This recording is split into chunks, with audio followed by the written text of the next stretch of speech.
ꯊꯥ ꯇꯔꯦꯠꯀꯤ ꯑꯉꯥꯡ ꯅꯥꯎꯄꯨꯔꯕꯤ ꯃꯧꯅꯥ ꯑꯃ ꯊꯧꯔꯤ ꯌꯥꯟꯗꯨꯅ ꯁꯤꯔꯝꯂꯦ ꯃꯤꯌꯥꯝꯅ ꯐꯨꯕꯗ ꯁꯣꯛꯂꯕ ꯃꯄꯨꯔꯣꯏꯕ ꯂꯥꯏꯀꯠꯅꯈ꯭ꯔꯦ ꯃꯈꯥ ꯇꯥꯕ ꯄꯥꯎ ꯄꯤꯖꯔꯤ ngasi nungthil pung ani rom tarakpada kumbi PS ki manung chaliba kumbi Setupur maning lekai da Moirang Them Isan Allies amusna kungani toy mapuroiba em nauksa chahi kunthra ga manga kobi mauna ama ma ki sakhumda nylon thori amana ya thori ya laga siramle hari thodo si wahudagi khosaunar ba miyamna phubada mapuroiba nauksa phibam luna sokpadagi rimsta pukhalaktuna laikan nakre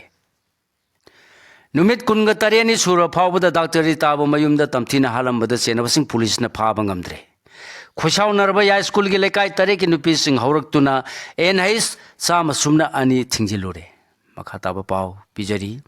mamang tha gi tara humdoi de Imphal police station gi yen khada leibani haibali yari ba ya school singa kham leirakta leibi doctor angom ningom Ningol asemong birita humfuga taruma puroiba e Mohendrabu masama ki mayumakta da mihathina hatolamba thodoki matangda Imphal PS na case FIR number 340 close 10 2025 under section 103 BNS lokotuna mathautaba investigation sing chathakrabasung asi numit kunga tareni suraglaba phawada thodo asida senaba natraga chingnaba miyoi amata phaduna puthorpa ngamdre haiduna khoisau narba ya school gi lekai taret ki nupi sing hauraktuna NA sama sumna ani Imphal more lambi thingjanbagi khongjang Sangsilure ngasigi khongjang adugi manungchane nungthin pung ahum makhairom tarakpada Moirang khonggi Thumbur thong mapada leiba traffic island mayada ya school apun maira paibi nupi sing thoruktuna highway asida wa paiduna thingjinbagi khongjang changsinki khongjang asigi matangda ya school singa kham leirakta gi maira paibi thongam sarojana pausi asida hai ngasigi khongjang asi nupi sing na penda ba amaga loina thoruktuna changsilapani doctor angom rita gi mihat asiga mari leina ngasi phawbada police na chingnaba chenaba miyoi puthokpadi laaduna langla langjin ama phawba puthokpa ngamde numidangi matamda suna matam sunataba ayung thingi matamda Imphal police station ga nangnana leiriba mafam asida masagi mayumda sanglalaga nupi ama butam thina halam laga chai ngasi phawba karimata puthokpa ngamdaba asi yaningde thodo sigi matangda governor yauna speaker amadi mari leinaba singda memorandum sing pisin khiba lekhre adubu makhogi maikai dagi thabak amata lokhat pirakte maram asina lekai asigi nupi sing masagi mayumda leiba phawba save oidrabra haibagi chingnaba leire ayung thingi matamda mayumda hatok piramba haibasi kanana karigi tawribuno haibadu hojik Thama Paga Doraba, Power the Putupa ngamdre. Lekai amadi maira paibi singna JSC semge haina tholang torambani adubu imungi makedagi JSC sembiganu logi mak oiba mating lojagi haibadagi semkidabani adubu asuk kuiraba pawba miarpa putupa ngamdriba karigano hanki. Aduga case adugi mari progress lerbagi Kari progress lerbagi haibadusu amata khangandre maramasina laikidrabi rita idama khanduna nupi singna khongjing nasi sangsilapani hauji thodo sigi matungda numidang pung tare tarakpadagi nupi singki duna imung thong lonare haina su phongdorki ngasigi khongjang aduga mari lainana maira paibi singi muse singna Imphal PS ta satuna wari sanaba loiraga thorakpada lambi thingjanbagi khongjang adu handoktuna ya school singa kham lerak masinda wakat khongjang oina sangsinki haire Get the grenade amaleramle. Nasinung tipung ahum makhairom tarak pada lampian PS na koliba irosema maya lekai da leiba samulai lakpam independent sahi humpugani to apopa lekhidraba ISS Syam Sundar gi get makha da China na saba hand grenade amaleramle hari thodo sigi matang da yumbu asina report tarak pada gi bom adu police na ngasi nungchen pung manga ga minute kunthra rom tarak pada bom disposal squad kad loina na laklaga lokhalaba matung nungthin pung taruka minute tara rom tarak pada lamphial gi amora kai langthok pham da mi sohandana pokhain khre hari diai ta na thomba da ngang sire ngasi ayu pung tara ma thoiram tarak pada thobal da gi yari pok tab lambi paringi thobal khetri lekai gi sanamam golai haina khangna ba mafam amada dukan gi posai purak pa diai ta MN 03D 3332 na lambi asigi nakal da lebla manupa macha ama thomlaga lambi gi nakal da leiba khongman da yungsin bada nupa macha adu laikana ba nangdana lekhidre ba nupa macha adu gi maming waikhom piba rengamba sahi tara popa waikhom rasinand kawi पुलिसतगी फंगबा Pawgi मतुंगिना दियाई तता अदुगी steering fail ओइबदगी लंबीगी मताइदा लेबलंबा अंगांग अदु थोमलगा गाड़ी अदु ड्रेनदा तासिनबु ओइगनी हाइरे dinghy की अनुभव positive case मापन ngasi numidang waram health services losingdagi phangba report gi matungina hokiba pung kumari gi manungda dengi gi anuba positive case mapan thingnare hari केसिंग Imphal West अहम थेंगनरगा इम्फाल ईस्ट तरुक थेंगनबनी हारी अनोबा केसिंग थारगा हौजिक फावबदा थेंगनब लाइना सिगी अफनब केस मसिंग लिसिंग मरीगा चामंगा हुमफुगा माथोय सुरे मसिगी मनुंगदा इम्फाल वेस्ट न लिसिंग अहमगा चामगा यांखै मंगा थेंगनदुना ख्वाइदगी यामना थेंगनब डिस्ट्रिक्ट ओइरे इम्फाल ईस्ट न समापनगा तरा तरे थेंगनदुना अनि सुबदा लैरी कुंबीदा लंबी थिंगबगी खोंजंग डीसीना अपील तौरबसु खोंजंग हंदोलोय हारी मकाता पाव पिजरी कुंबी असेंबली कॉन्स्टिट्यूएंसी की मनुंग चनबा स्टेट हाईवे की सरुकसिंग फिबम फत्रे सेमजिन बियो हाइदुना लेंगाक्ता मियामना मतम थारबसु सेमजिन बिरक्तबदगी खुंजासिंगना लंबी थिंबगी खोंजंग संगसिलपबु हंदोकपिनबा बिष्णुपुर डिप्यूटी कमिश्नर पूजा एलांगबम कुंबीदा चत्तुना खोंजंग संगसिलिबसिंगदा हाइजखरबसु लंबी सेमजिनद्रिबा फावबदी बनगी खोंजंग हंदोलोय हाइरी DC की माइकैदगी फोंदोखिबदा डिस्ट्रिक्ट असिगी ओइना लैरिबा लंबी अयाम फत्रे अदुबु कुंबी एसी की लंबी सिंग असिसु यामना फत्रे हाइबा खंगले अदुबु मियामना सेमजिनदबगी मायोक्ता संगसिलकलिबा खोंजंग असिना नोमगी सुनोमदुना चरा तालिबा मियामदा चाउना सेथिंग पीरे कुंबी की लंबी सेमनबा हानना मरी लैनबा सिंगदा प्रपोजल थाखिबा लैरे हयेंग निथौकाबा नुमितगी चीफ सेक्रेटरी अमदि प्रिंसिपल सेक्रेटरी वर्क्स का फमिनदुना लंबी असि अथु मतमदा सेमनबा मियामगी अपाम्बा मतुंगिना होदगनी हाइखी पूजा इलांगम मखाता न फुंदोखिबदा लंबी असि हंदकी वाक प्रोग्राम द सोइदना याहोनबो होनगे अथुबा मतमदा लंबी सेमनबो होनजगे मियामना वारबसु वाना मतम खरा ngaibiro आइगे लेवल द ngamdabagini aina ngamba oirabadi miyamgi apamasing thabakta ओथोनब होनजगे मियामना पामलेब लंबीगी प्रपोजल सिंग पुदना मथक थोंब सिंग तानजगे याननबसु होनगे मरम मदुना मियामगी बल्लसी हंदोकपिरो मसिना सोलिबदी मियामनी हौजिक लौ लोपा मतमसु ओइरबनिना लौंग सिंगुगी थबक थौरम सिंगदसु अकाइब लाकनी महिरोय अंगांग सिंग स्कूल अमदि कॉलेज नब होनबदसु खुदोंग चादब मायुकना हल्ली कथेन कादब हाइबसी मियामद हेन सोलकनी असिगुंबा कया असि तसेंगना थमोय सोना नुंगाइजदे लमदमसिगी नचा अमनी खनबिदुना पुनमक बनगी खोंजंग असि हंदोकपिरो हाइखी पूजा इलांगबमना कुंबीगी फत्रे हारिबो लंबी सिंग कोइना सतुना हथेंगना यंगसिनकी अमरोमदा लंबी थिंगबगी खोंजंग अदुदा सरुयाखिबि सोशल एक्टिविस्ट कया खांगेंबमना जया खांगेंबमना फोंदोखिबदा ngasi बिष्णुपुगी दिसिना कुंबी मियामगी पुनिंगी इहुल खंगना लंबीदा लाक्तुना यंगसिन बिरबा असिगिदमक थागचरी दिसि पूजा एलांगबमना कुंबीगी लंबी सेमबिद्रिबा असिगी मतांगदा गवर्नर अमसुन सेक्रेटरीदा हायरगा लंबी सेमनबा अयाबा पिरंगनबा तक्सिलगनी हायबगी थाजब पिरमखी अदुबु कुंबीगी मियामना पामलिबा लंबी सिंग असे सेंद्रिबा फावबा लंबी थिंगबगी खोंजंगदे हानगु मखा ताना चथगिगनी हायकी दिसि पूजा एलांगबमगी खोंचत अदुदा बिष्णुपुर की एसपी सु सरुक याखी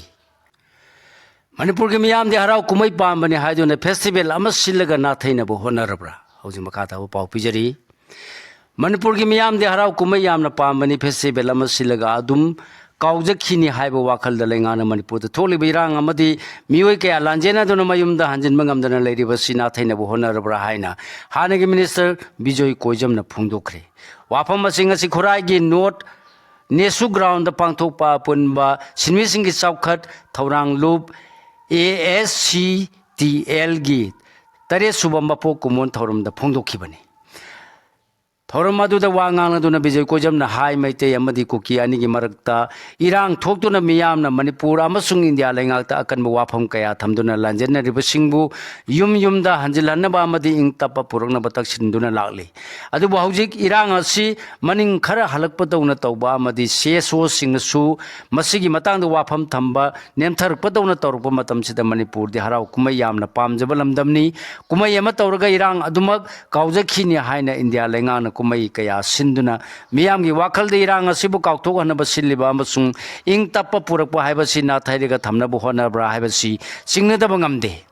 हंदक NSCN IM की डिप्यूटी आतो किलोन्सरनी हाइबा BSRTM नगागा कुकी खनबा मतमदा मितैन मिसंग संग यमसुंग कुकी न करिगुंबा तेनोकपल अमदि कापोपी थादोलगदि मखोगी सेपरेट एडमिनिस्ट्रेशन तानबदा मतेंग पांगनी हाइबसि लाइबक थीबनी BSRT masamak Manipurdagini Ukrulda pokiba misak amani Ukrulda madi Manipurda leriba naga sing asi Nagaland gi Kacha Nagani haina lori Masida tangkol isidi nau sing na Nagalanda napsaraga aikoi Nagani haibasi thudok hendokna ikaiba phawi ngasi phawda naga amadi kuki ge seso amatana manipur kaiba yaro haiba kholau lau badi lairadana makhoi gi tongan ba lengak tali basi laibak thibani India lengak na kaidongnungda manipur bu masung ahum thona thugai gani haibasi thajaba lete thugai pham ju thokte matik chunate manipur de manipur oina legadabani leminari ba phurpun maki manipur ni haibasi kauroi dabani haiki mana makha ta aduna tongan ba lamda manipur yamna saukhatlaba state ama oiduna topa leibaki miyamna ikai khumnaraba sulamda masida discipline watpa amadi matam ngana sattabagi haina bi leiriba si laibak thibani Japan gumna matam ligna sizna ba discipline ngana thabak tobagi tangai phadaba lei haiki November 12 kun manga athoba singi numit leiba kidma kathokpa haibase hayengi miron bu mikap thon bani pripa hoji makata ba pau pijari People's Revolutionary Party of Kanglipa pripa ki charge the affairs publicity and propaganda leibanga pa luang na November 12 kun manga Leba kitama kathok pa hai basi hayengi mirol bu mikap thon bani har duna thorak pa sirol man hai kumjal sing samapan humfudra ga nipangi November 12 thogi ayu angan bada kamengi leimarokta leiba pripa ki transit camp amada CRPF amasung Manipur police ki apun ba force amana khangudana landar tuna camp adu da leiba pripa ki dhiren allies angama amasung kabi kanta allies lengama duga PLA gi gambir punna leiba ki Maman Yanaba Toba Hum Lekidaba Madi Kumja Lising Samapan Marfu Mangagi November Tarani Togi Numidang Wairam the Cabo washing the labor sugar factory gi complex Manung the duty taba security gi Makuta party asgi Lusing Purel RK Tulusandra allies Loya Taba Punsi Aroba Yahip Tanki Hairi Taudowani Sibupuna Lauraga Indiana Mundan Lobi Krabal Ireba Kining Tamba Hanjanaba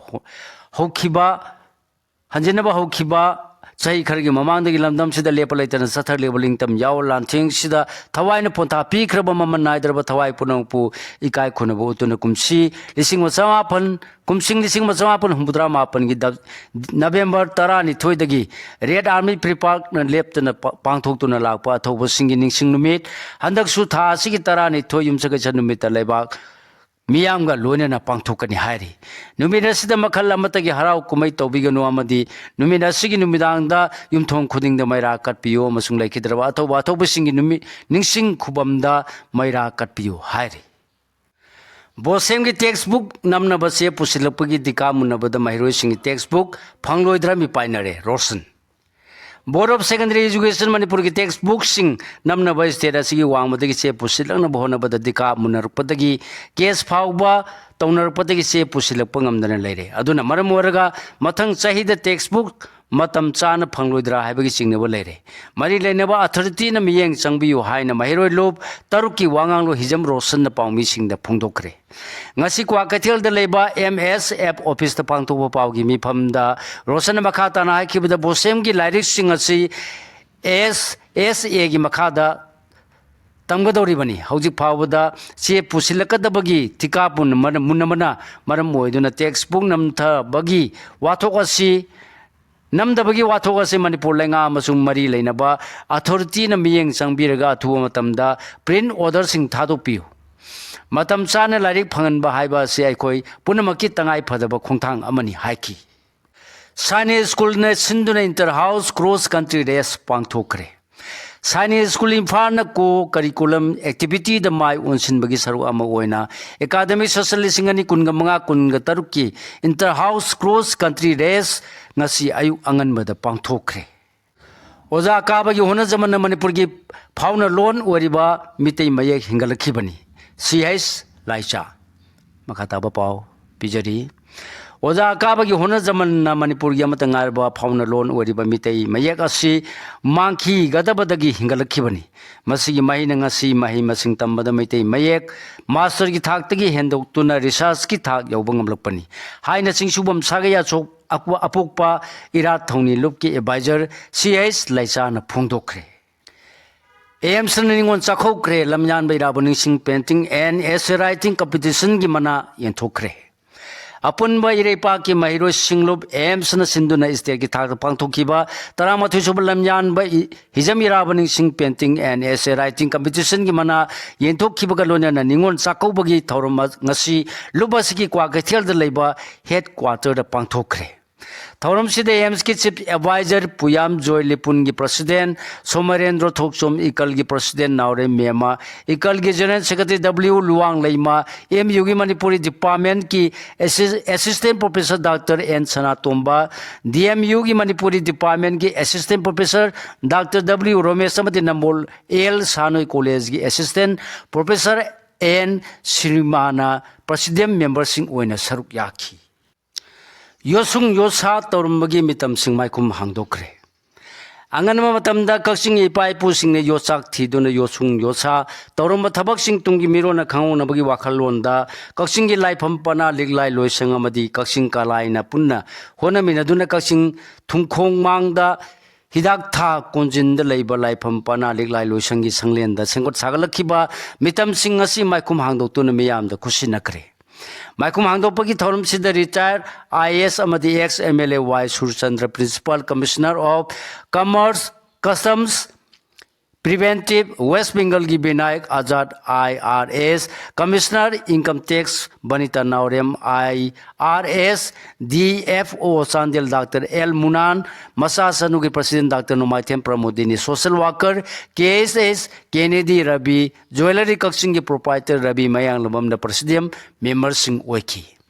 Thorum Sigamari Lainana Lai Pampana Lai Lushangi Secretary Tauchupuri Bakaksing Kalai Advisor and Kogen Chandrana Thorungi Nungi Oiba Waron Perioduna Haikibada Lai Pampana Lai Lushangasi Kumjali Singani Kungama Toy the Linkat Kibani Aduga Kumjali Singani Kungani Toy October Dana Office Linkatuna Sapong Kibani Lushangasi Linkat Kibagi Marueva Wakalondi Kunai Sigitung the Horak Liba Mirona Migi Minai Oidana Bai Koige Tradition Amadi Culture Bungaktuna Tamnabu Hona Bahabasini Kunai Amada Tradition Amadi Culture Si Latraga de Masana Kunai Adu Minagi Si Marel Amada Matanda Hinjar Lagania Masida Sunatana Kunai Adu Malem Sidagi Kungul Power Murki Gadoribani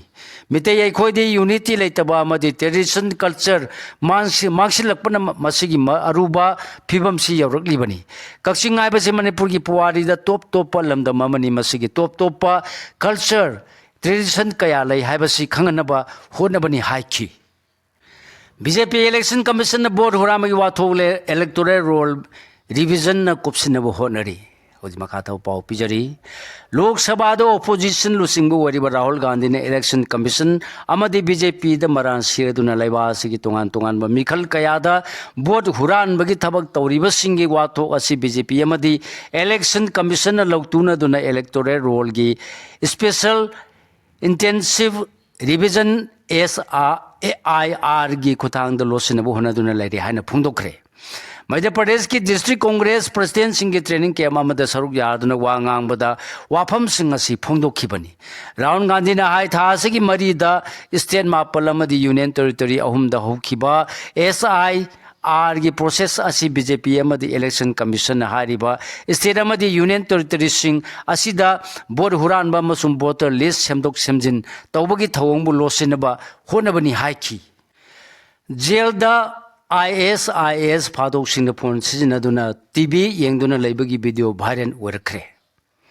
Bengaluru the Laba Parapana Agrahara Central Jail the Laba ISIS recruiter Amadi Mi Halubagi Pado Panga by Mio Singna Jail Manunda Mobile Phone Sinaduna Madi Masagi Weba TV Yengduna Labagi video viral work Potagi Jail Sida Security Weba Aswebe Kayale Bramasung Haiba IS ki phadok singa sida jail gi authority singna luna sana tawduna thamlabra habegi wahang ama thorak hankre social media da video viral workra bamatung Karnataka ki chief minister Siddharmaya Wangba thak ki mifam kauduna thawdo odogi matang da khanane na khibaga loinena mara leba khudingmak ahak pacherak pigani haiba wafam phungdorakre Mating Maya Leraba Tornado na Parana State Mio Taruk Hat Kre, Satret Kayankaina Aso Apan Nangan Kre. ꯍꯧꯖꯤꯛ ꯃꯈꯥ ꯇꯥꯕ ꯄꯥꯎ ꯄꯤꯖꯔꯤ ꯃꯇꯤꯡ ꯃꯌꯥꯏ ꯂꯩꯔꯕ tornado ꯑꯃꯅ ꯈꯥ ꯊꯪꯕ ꯕ꯭ꯔꯥꯖꯤꯜꯒꯤ ꯁ꯭ꯇꯦꯠ ꯑꯃ ꯑꯣꯏꯔꯤꯕ ꯄꯥꯔꯥꯅꯥꯗ ꯃꯤꯑꯣꯏ 6 ꯍꯥꯠꯈꯤꯕꯒ ꯂꯣꯏꯅꯅ 850ꯅ ꯑꯁꯣꯛ ꯑꯄꯟ ꯅꯪꯍꯟꯈ꯭ꯔꯦ ꯍꯥꯏꯔꯤ ꯄꯨꯡꯗ ꯀꯤꯂꯣꯃꯤꯇꯔ 250 ꯌꯧꯅ ꯁꯤꯠꯈꯤꯕ ꯑꯀꯟꯕ ꯅꯣꯡꯂꯩ ꯅꯨꯡꯁꯤꯠ ꯑꯗꯨꯅ ꯉꯔꯥꯡ ꯄꯥꯔꯥꯅꯥ ꯁ꯭ꯇꯦꯠꯀꯤ ꯔꯥꯌꯣ ꯕꯣꯅꯤꯇꯣ ꯗꯣ ꯏꯒ꯭ꯋꯥꯀꯨꯗ ꯁꯥꯐꯨ ꯀꯟꯅ ꯍꯨꯝꯖꯤꯜꯂꯛꯈꯤꯕꯒ ꯂꯣꯏꯅꯅ ꯄꯥꯛꯁꯟꯅ ꯑꯃꯥꯡ-ꯑꯇꯥ ꯊꯣꯛꯍꯟꯈꯤ ꯃꯤꯑꯣꯏ 13,000 ꯂꯩꯔꯤꯕ ꯇꯥꯎꯟ ꯑꯗꯨꯗ 130ꯒꯤ ꯆꯥꯡꯗ ꯆꯥꯎꯅ ꯑꯃꯥꯡ-ꯑꯇꯥ ꯊꯣꯛꯍꯟꯈꯤ ꯍꯥꯏꯔꯤ ꯃꯤꯌꯥꯟꯃꯥꯔ ꯃꯤꯂꯤꯇꯔꯤꯅ ꯏꯟꯇꯔꯅꯦꯠ ꯁ꯭ꯀꯥꯝꯗ ꯆꯦꯟꯅꯕ ꯕꯤꯜꯗꯤꯡ 150 ꯔꯣꯝ ꯃꯩ ꯊꯥꯗꯣꯛꯇꯨꯅ ꯃꯥꯡꯍꯟꯈ꯭ꯔꯦ ꯃꯤꯌꯥꯟꯃꯥꯔ ꯃꯤꯂꯤꯇꯔꯤꯅ ꯏꯟꯇꯔꯅꯦꯠ ꯁ꯭ꯀꯥꯝ ꯃꯥꯌꯣꯛꯅꯕꯒꯤ ꯃꯇꯥꯡꯗ ꯂꯧꯈꯠꯂꯛꯄ ꯊꯧꯔꯥꯡꯒꯤ ꯁꯔꯨꯛ ꯑꯃ ꯑꯣꯏꯅ ꯊꯥꯏꯂꯦꯟꯗꯒ ꯉꯝꯈꯩ ꯊꯪꯅꯅ ꯂꯩꯔꯤꯕ ꯃꯐꯝ ꯑꯃꯗ ꯂꯩꯕ ꯏꯟꯇꯔꯅꯦꯠ ꯁ꯭ꯀꯥꯝꯁꯤꯡꯗ ꯆꯦꯟꯅꯕ ꯕꯤꯜꯗꯤꯡ 150 ꯔꯣꯝ ꯃꯩ ꯊꯥꯗꯣꯛꯇꯨꯅ ꯃꯥꯡꯍꯟꯈ꯭ꯔꯦ ꯕꯤꯜꯗꯤꯡꯁꯤꯡ ꯃꯥꯡ ꯇꯥꯛꯍꯟꯈꯤꯕ ꯑꯗꯨꯗ ꯖꯤꯝ ꯁ꯭ꯄꯥ ꯑꯃꯁꯨꯡ ꯀꯥꯔꯥꯎꯀꯦ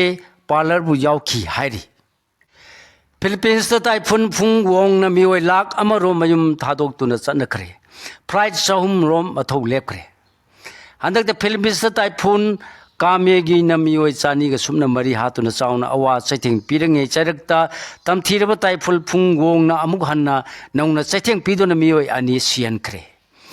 ꯇꯥꯏꯐꯨꯟ ꯐꯨꯡꯋꯣꯡꯅ ꯂꯩꯕꯥꯛ ꯑꯗꯨꯒꯤ ꯁꯦꯟꯇ꯭ꯔꯦꯜ ꯑꯃꯁꯨꯡ ꯏꯁꯇꯔꯟ ꯄꯥꯔꯠꯁꯤꯡꯗ ꯆꯪꯁꯤꯜꯂꯛꯇꯨꯅ ꯑꯀꯟꯕ ꯅꯣꯡꯂꯩ ꯅꯨꯡꯁꯤꯠ ꯁꯤꯠꯆꯤꯜꯂꯛꯄꯗꯒꯤ ꯃꯐꯝ ꯑꯗꯨꯗ ꯂꯩꯔꯤꯕ ꯃꯤꯑꯣꯏ 100,000 ꯔꯣꯝ ꯈꯨꯗꯣꯡꯊꯤꯕ ꯃꯥꯌꯣꯛꯅꯗꯕ ꯁꯥꯐꯒꯗꯕ ꯃꯐꯝꯗ ꯆꯦꯟꯅꯈ꯭ꯔꯦ ꯍꯥꯏꯔꯤ ꯍꯧꯖꯤꯛ ꯁꯥꯟꯅꯕꯒꯤ ꯄꯥꯎ Jiten memorial football tournament YOC ꯇꯦꯟꯊꯥ ꯈꯨꯟꯐꯝ FC ꯑꯃꯁꯨꯡ 5 ꯁ꯭ꯇꯥꯔ ꯎꯆꯤꯋꯥ ꯃꯥꯏ ꯄꯥꯛꯈ꯭ꯔꯦ ꯒꯣꯜꯗꯟ ꯄꯤꯂꯔ ꯀ꯭ꯂꯕꯅ ꯁꯤꯟꯗꯨꯅ ꯎꯆꯤꯋꯥ ꯃꯃꯥꯡ ꯂꯩꯀꯥꯏꯗ ꯂꯩꯕ ꯏꯕꯨꯙꯧ ꯄꯥꯈꯪꯕ ꯁ꯭ꯄꯣꯔꯠꯁ ꯀꯝꯄ꯭ꯂꯦꯛꯁꯇ ꯇꯤꯝ 12ꯅ ꯁꯔꯨꯛ ꯌꯥꯔꯒ ꯆꯠꯊꯔꯤꯕ ꯑꯅꯤꯔꯛ ꯁꯨꯕ state level advocate Sagolsem Jiten Meitei memorial village men 5A side open football tournament 2025ꯒꯤ ꯉꯁꯤ ꯁꯥꯟꯅꯈꯤꯕ ꯇꯣꯉꯥꯟ-ꯇꯣꯉꯥꯟꯕ ꯃꯦꯆꯁꯤꯡꯗ YOC ꯇꯦꯟꯊꯥ ꯈꯨꯟꯐꯝ AC ꯑꯃꯁꯨꯡ 5 ꯁ꯭ꯇꯥꯔ ꯎꯆꯤꯋꯥ ꯃꯥꯏ ꯄꯥꯛꯈ꯭ꯔꯦ ꯍꯥꯏꯔꯤ ꯅꯨꯄꯥꯒꯤꯗ ꯀꯥꯆꯤꯈꯨꯜ ꯕꯣꯏꯁ ꯇꯤꯝ ꯑꯗꯨꯒ ꯅꯨꯄꯤꯒꯤꯗꯅ ꯁꯉꯥꯏꯊꯦꯜ ꯒꯥꯔꯜꯁ ꯇꯤꯝ ꯋꯤꯟꯅꯔ ꯑꯣꯏꯈ꯭ꯔꯦ 110 ꯕꯇꯥꯂꯤꯌꯟ CRPFꯅ IGP Manipur and Nagaland sector CRPFꯀꯤ ꯃꯤꯠꯌꯦꯡ ꯃꯈꯥꯗ ꯁꯤꯟꯗꯨꯅ ꯆꯠꯊꯔꯛꯈꯤꯕ ꯈꯣꯈꯣ ꯇꯣꯔꯅꯥꯃꯦꯟ ꯉꯁꯤ ꯂꯣꯏꯁꯤꯟꯈꯤꯕꯒ ꯂꯣꯏꯅꯅ ꯅꯨꯄꯥꯒꯤꯗ ꯀꯥꯆꯤꯈꯨꯜ ꯕꯣꯏꯁ ꯇꯤꯝ ꯑꯗꯨꯒ ꯅꯨꯄꯤꯒꯤꯗꯅ ꯁꯉꯥꯏꯊꯦꯜ ꯒꯥꯔꯜꯁ ꯇꯤꯝ ꯋꯤꯟꯅꯔ ꯑꯣꯏꯕ ꯉꯝꯈ꯭ꯔꯦ ꯍꯥꯏꯔꯤ Rajkumari Tamphasana memorial MU inter college badminton tournament ꯍꯧꯗꯣꯛꯈ꯭ꯔꯦ ꯃꯅꯤꯄꯨꯔ ꯌꯨꯅꯤꯚꯔꯁꯤꯇꯤ ꯁ꯭ꯄꯣꯔꯠꯁ ꯀꯃꯤꯇꯤꯒꯤ ꯃꯤꯠꯌꯦꯡ ꯃꯈꯥꯗ ꯔꯣꯌꯦꯜ ꯑꯦꯀꯥꯗꯃꯤ ꯑꯣꯐ ꯂꯣ ꯑꯣꯏꯅꯥꯝꯅ ꯁꯤꯟꯗꯨꯅ ꯅꯨꯃꯤꯠ 2 ꯆꯨꯝꯅ ꯆꯠꯊꯒꯗꯕ ꯆꯣꯡꯊꯥꯝ ꯑꯣꯡꯕꯤ Rajkumari Tamphasana memorial Manipur university inter college badminton men and women tournament 2025-26 ꯅꯝꯕꯣꯜ ꯍꯥꯌꯔ ꯁꯦꯀꯦꯟꯗꯔꯤ ꯁ꯭ꯀꯨꯜꯒꯤ ꯏꯟꯗꯣꯔ ꯍꯣꯝꯗ ꯉꯁꯤꯗꯒꯤ ꯍꯧꯗꯣꯛꯈ꯭ꯔꯦ ꯍꯥꯏꯔꯤ